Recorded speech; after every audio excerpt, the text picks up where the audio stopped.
This is Daniel and Revelation by Uriah Smith, Chapter 10, Daniel's Last Vision, Verse 1. In the 3rd year of Cyrus king of Persia, a thing was revealed unto Daniel, whose name was called Belteshazzar. And the thing was true, but the time appointed was long, and he understood the thing, and had understanding of the vision. This verse introduces us to the last of the recorded visions of the prophet Daniel, the instruction imparted to him at this time being continued through chapters 11 and 12 to the close of the book. The 3rd year of Cyrus was B.C. 534. 6 years had consequently elapsed since Daniel's vision of the 4 beasts in the 1st year of Belshazzar, N.C. 540.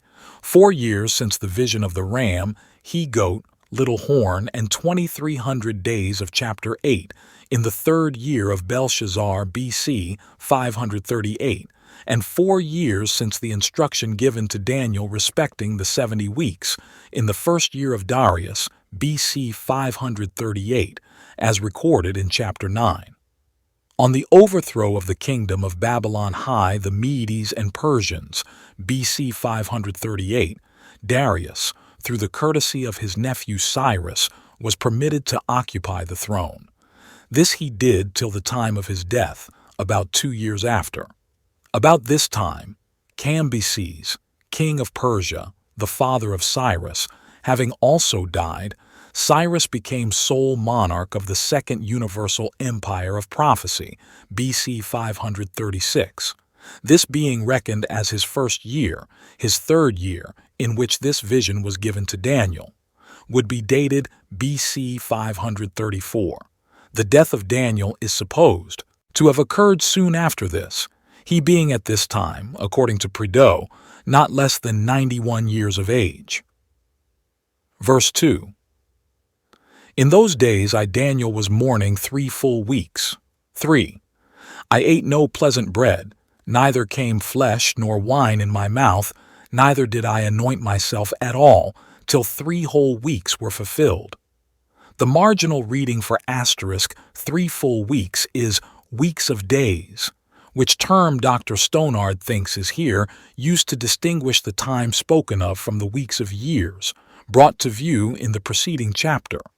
For what purpose did this aged servant of God thus humble himself and afflict his soul?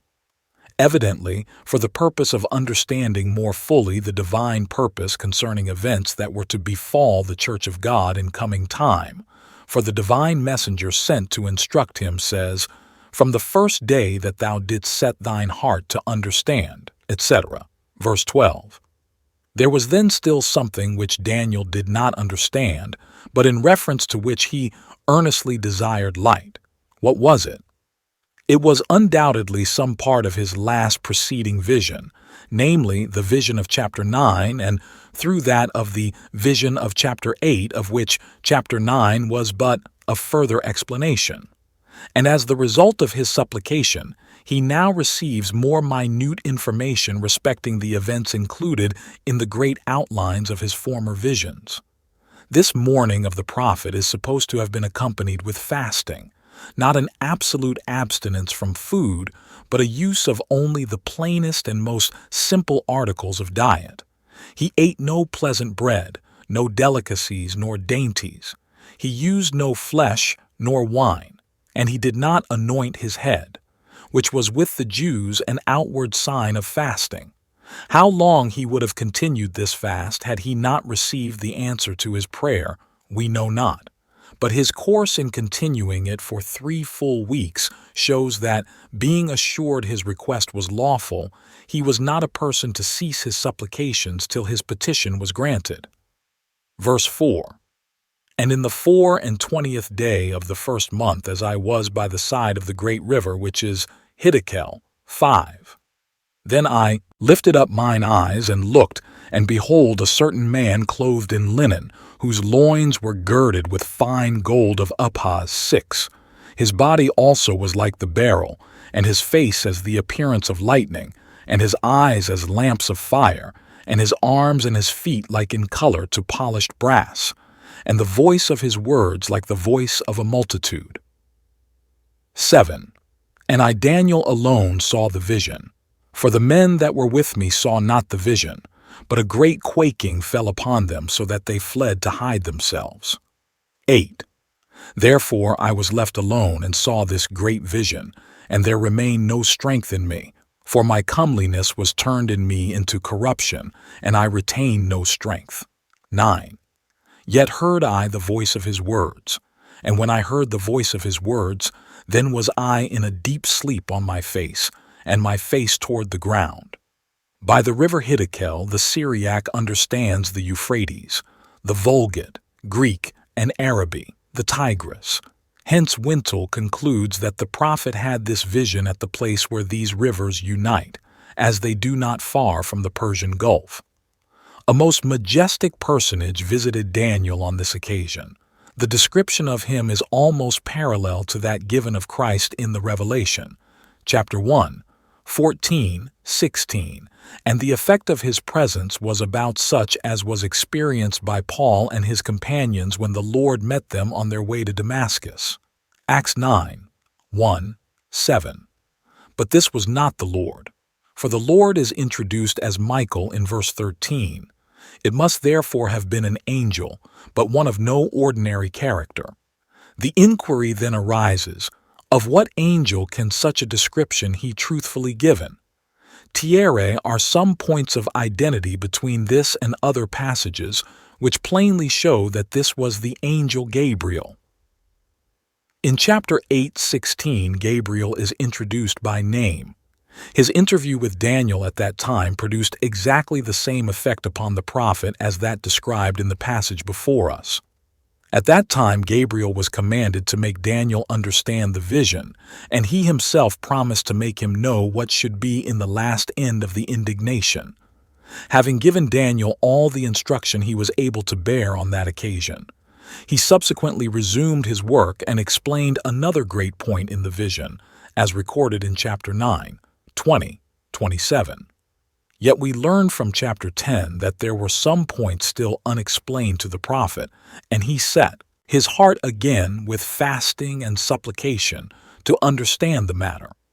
A personage now appears whose presence has the same effect upon Daniel as that produced by the presence of Gabriel at the first, and he tells Daniel, verse 14, "Now I am come to make thee understand what shall befall thy people in the latter days," the very information Gabriel had promised to give, as recorded in chapter 8:19. But one conclusion can be drawn from these facts. Daniel was seeking further light on the very vision which Gabriel had been commanded to make him understand. Once, already, he had made a special visit to Daniel to give him additional information when he sought it with prayer and fasting. Now, when he is prepared for further instruction and again seeks it in the same manner in reference to the same subject, can it for a moment be supposed that Gabriel disregarded his instruction, lost sight of his mission, and suffered another angel to undertake the completion of his unfinished work? And the language of verse 14 clearly identifies the speaker with the one who, in the vision of chapter 8, promised to do that work. Verse 10, "And behold, an hand touched me, which set me upon my knees and upon the palms of my hands." 11, "And he said unto me, O Daniel, a man greatly beloved, understand the words that I speak unto thee, and stand upright, for unto thee am I now sent. And when he had spoken this word unto me, I stood trembling." 12, "Then said he unto me, Fear not, Daniel, for from the first day that thou didst set thine heart to understand, and to chasten thyself before thy God, thy words were heard, and I am come for thy words." Daniel, having fallen into a swoon at the majestic appearance of Gabriel, for so the expression deep sleep of verse 9 is generally understood, the angel approaches and lays his hand upon him to give him assurance and confidence to stand in his presence. He tells Daniel that he is a man greatly beloved. Wonderful declaration. A member of the human family, one of the same race with us, loved, not merely in the general sense in which God loved the whole world when he gave his Son to die for them, but loved as an individual and that greatly. Well might the prophet receive confidence from such a declaration as that to stand even in the presence of Gabriel. He tells him, moreover, that he has come for the purpose of an interview with him, and he wishes him to bring his mind into a proper state to understand his words. Being thus addressed, the holy and beloved prophet, assured but yet trembling, stood before the heavenly angel. "Fear not, Daniel," continues Gabriel. He had no occasion to fear before one, even though a divine being who had been sent to him because he was greatly beloved and in answer to his earnest prayer. Nor ought the people of God of any age to entertain a servile fear of any of those agents who are sent forth to minister to their salvation. There is, however, a disposition manifested among far too many to allow their minds to conceive of Jesus and his angels as only stern ministers of justice, inflictors of vengeance and retribution, rather than as beings who are earnestly working for our salvation on account of the pity and love with which they regard us. The presence of an angel, should he appear bodily before them, would strike them with terror, and the thought that Christ is soon to appear, and they are to be taken into his presence, distresses and alarms them. We recommend to such more amiable views of the relation which the Christian sustains to Christ, the head of the church, and a little more of that perfect love which casts out all fear. On verse 12, Bagster has the following pointed note. Daniel, as Bishop Newton observes, was now very far advanced in years, for the 3rd year of Cyrus was the 73rd of his captivity, and being a youth when carried captive, he cannot be supposed to have been less than 90, old as he was. He set his heart to understand the former revelations which had been made to him, and particularly the vision of the ram and he-goat, as may be collected from the sequel, and for this purpose he prayed and fasted 3 weeks. His fasting and prayers had the desired effect, for an angel was sent to unfold to him those mysteries, and whoever would excel in divine knowledge must imitate Daniel and habituate himself to study, temperance, and devotion.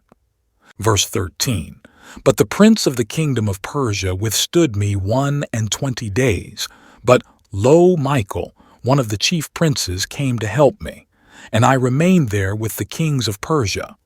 How often the prayers of God's people are heard, while as yet there is no apparent answer.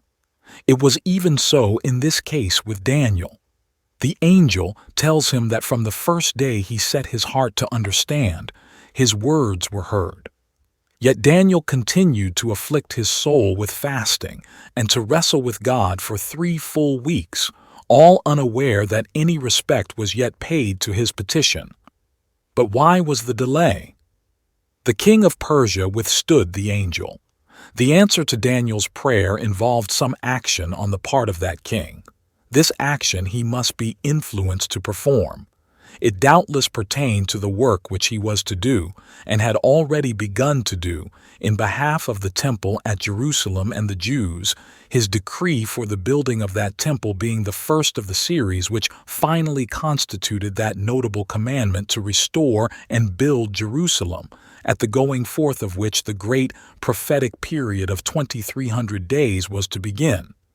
And the angel is dispatched to influence him to go forward in accordance with the divine will. Ah, how little do we realize what is going on in the unseen world in relation to human affairs. Here, as it were, the curtain is for a moment lifted, and we catch a glimpse of the movements within. Daniel prays. The Creator of the universe hears. The command is issued to Gabriel to go to his relief. But the king of Persia must act before Daniel's prayer is answered, and the angel hastens to the Persian king. Satan no doubt musters his forces to oppose. They meet in the royal palace of Persia. All the motives of selfish interest and worldly policy which Satan can play upon, he doubtless uses to the best advantage to influence the king against compliance with God's will, while Gabriel brings to bear his influence in the other direction. The king struggles between conflicting emotions. He hesitates. He delays. Day after day passes away, yet Daniel prays on, The king still refuses to yield to the influence of the angel. 3 weeks expire, and lo, mightier than Gabriel takes his place in the palace of the king, and Gabriel appears to Daniel to acquaint him with the progress of events. "From the first," said he, "your prayer was heard. But during these 3 weeks which you have devoted to prayer and fasting, the king of Persia has resisted my influence and prevented my coming." Such was the effect of prayer. And God has erected no barriers between himself and his people since Daniel's time. It is still their privilege to offer up prayer as fervent and effectual as his, and like Jacob, to have power with God and to prevail. Who was Michael, who here came to Gabriel's assistance? The term signifies he who is like God, and the scriptures clearly show that Christ is the one who bears this name. Jude, verse 9, declares that Michael is the archangel. Archangel signifies head or chief angel, and Gabriel, in our text, calls him one, or, as the margin reads, the first of the chief princes. There can be but one archangel, and hence it is manifestly improper to use the word, as some do, in the plural.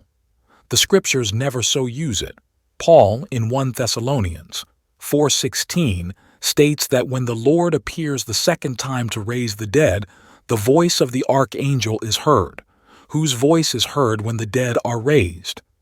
The voice of the Son of God. John 5:28. Putting these scriptures together, they prove, 1, that the dead are called from their graves by the voice of the Son of God, 2, that the voice which is then heard is the voice of the archangel, proving that the archangel is the Son of God, and 3, that the archangel is called Michael, from which it follows that Michael is the Son of God. In the last verse of Daniel 10, he is called your prince, and in the first of chapter 12, the great prince which standeth for the children of thy people, expressions which can appropriately be applied to Christ, but to no other being. Verse 14, Now I am come to make thee understand what shall befall thy people in the latter days, for yet the vision is for many days. The expression, yet the vision is for many days, reaching far into the future, and embracing what should befall the people of God even in the latter days, shows conclusively that the days given in that vision, namely the 2300, cannot mean literal days, but must be days of years. See on chapter 9, verses 25, 27, verse 15. And when he had spoken such words unto me, I set my face toward the ground, and I became dumb. 16. And behold, one like the similitude of the sons of men touched my lips. Then I opened my mouth, and spake, and said unto him that stood before me, O my Lord, by the vision my sorrows are turned upon me, and I have retained no strength. 17. For how can the servant of this my Lord talk with this my Lord? For as for me, straightway there remaineth no strength in me, neither is there any breath left in me. One of the most marked characteristics manifested by Daniel was the tender solicitude he felt for his people. Having come now clearly to comprehend that the vision portended long ages of oppression and suffering for the church, he was so affected by the view that his strength departed from him, his breath ceased, and the power of speech was gone. The vision of verse 16 doubtless refers to the former vision of chapter 8, verse 18. Then there came again and touched me one like the appearance of a man, and he strengthened me. 19. And said, O man greatly beloved, fear not. Peace be unto thee. Be strong, yea, be strong. And when he had spoken unto me, I was strengthened, and said, Let my Lord speak, for thou hast strengthened me. 20. Then said he, Knowest thou wherefore I come unto thee? And now will I return to fight with the prince of Persia. And when I am gone forth, lo, the prince of Grecia shall come. 21. But I will show thee that which is noted in the scripture of truth, and there is none that holdeth with me in these things, but Michael, your prince. The prophet is at length strengthened to hear in full the communication which the angel has to make. And Gabriel says, "Knowest thou wherefore I come unto thee?" That is, do you now know to what end I have come? Do you understand my purpose so that you will no more fear? He then announced his intention to return, as soon as his communication was complete, to fight with the king of Persia. The word "with" is, in the Septuagint, meta, and signifies not against, but in common with, alongside of. That is, the angel of God would stand on the side of the Persian kingdom so long as it was in the providence of God that that kingdom should continue. "But when I am gone forth," continues Gabriel, "lo, the prince of Grecia shall come." That is, when he withdraws his support from that kingdom, and the providence of God operates in behalf of another kingdom, the prince of Grecia shall come and the Persian monarchy be overthrown. Gabriel then announced that none, God of course excepted, had an understanding with him in the matters he was about to communicate except Michael the prince. And after he had made them known to Daniel, then there were 4 beings in the universe with whom rested a knowledge of these important truths: Daniel, Gabriel, Christ, and God. 4 links in this ascending chain of witnesses. The first, Daniel, a member of the human family. The last, Jehovah, the God of all. Thanks for watching. Please like, subscribe, and share with anyone you think might be willing to hear these precious truths. God bless.